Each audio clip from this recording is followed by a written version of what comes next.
స్వేచ్ఛ ఆత్మహత్య కేసులో దర్యాప్తు ముమ్మరంగా సాగుతోంది. పూర్ణచందర్ను అరెస్ట్ చేశారు చిక్కడపల్లి పోలీసులు.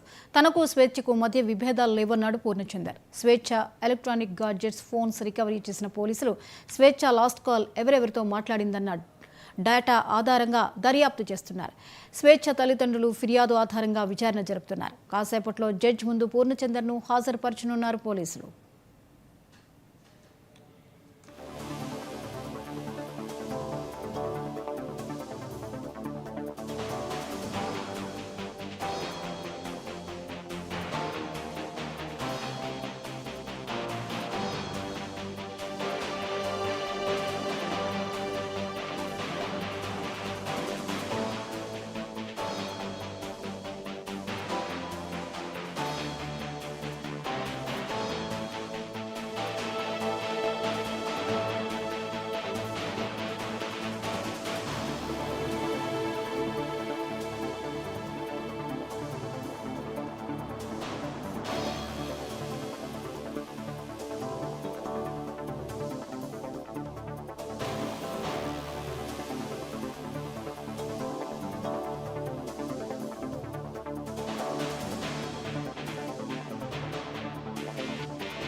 రైట్గా స్వేచ్ఛ ఆత్మహత్య కేసులో దర్యాప్తు ముమ్మరంగా సాగుతోంది. పూర్ణచందర్ను అరెస్ట్ చేసినట్లుగా కూడా తెలుస్తోంది. ఈ అంశానికి సంబంధించి మరిన్ని అప్డేట్స్ని స్పెషల్ కరెస్పాండెంట్ తేజ అందిస్తారు. తేజ, పూర్ణచందర్ని పోలీసులు అరెస్ట్ చేసినట్లుగా తెలుస్తోంది, వివరాలు ఏంటి?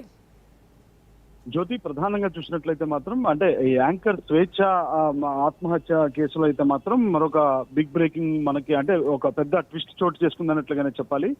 ఈ పూర్ణచందర్ ఎవరైతే ఉన్నారో పూర్ణచందర్ పైన అయితే మాత్రం పోక్సో చట్టం కింద అయితే కేసు నమోదు చేసినట్లుగా కూడా మనకి తెలుస్తున్నట్లుగానే చెప్పాలి. ఎందుకంటే స్వేచ్ఛ కుమార్తెగా ఉన్నటువంటి అరణ్య పట్ల అరణ్యతో అసభ్యంగా ప్రవర్తించాడు, అసభ్యంగా ప్రవర్తించడంతో పాటు చాలా విసిగించేవాడు అనేటువంటిది అయితే మాత్రం స్వేచ్ఛ కుమార్తె అరణ్య అయితే పోలీసులకు స్టేట్మెంట్ ఇచ్చినటువంటి పరిస్థితి ఉంది.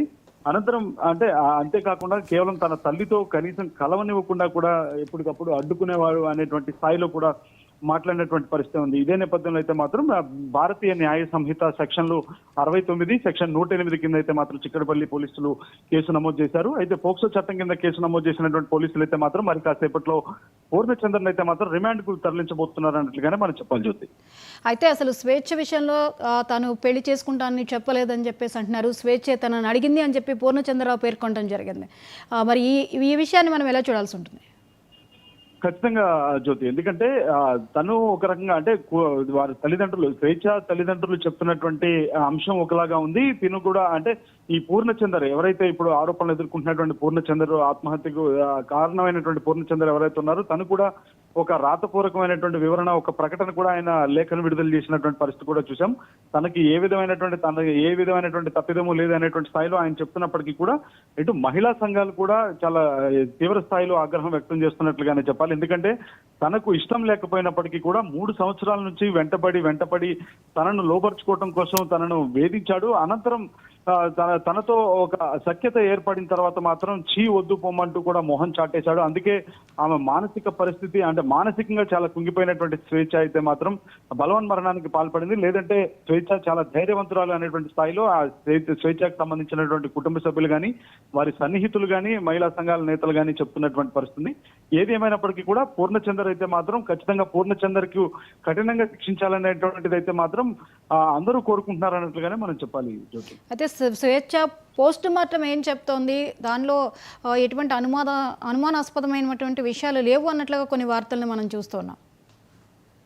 ఖచ్చితంగా జ్యోతి, ఎందుకంటే పోస్ట్ మార్టం ఇప్పటికే పూర్తయినటువంటి పరిస్థితి ఉంది. అయితే పోస్ట్ మార్టం పూర్తయినప్పటికీ కూడా పోస్ట్ మార్టం రిపోర్ట్ లో మాత్రం అంటే ఇంకా పూర్తి స్థాయిలో వివరాలు అయితే వెల్లడైనటువంటి పరిస్థితి లేదు. ఇంకా మీడియా ముఖంగా కూడా వచ్చినటువంటి పరిస్థితి లేదు. వాటి గురించి కొంత ఊహాగానాలు వినిపిస్తున్నాయి. ఇంకా అంటే పూర్తి స్థాయి క్లారిటీ మాత్రం ఇంతవరకు మీడియా ముఖంగా వచ్చి ఇచ్చినటువంటి పరిస్థితి లేదు.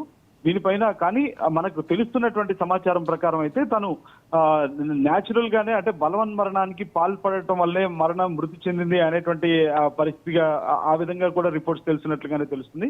ఏదేమైనా మరి కాసేపట్లో పూర్ణచంద్రను రిమాండ్ కి తరలించిన తర్వాత దీనికి సంబంధించి మరొక కీలకమైనటువంటి ప్రకటన వచ్చేటువంటి అవకాశం ఉన్నట్లుగానే మనం చెప్పాలి జ్యోతి.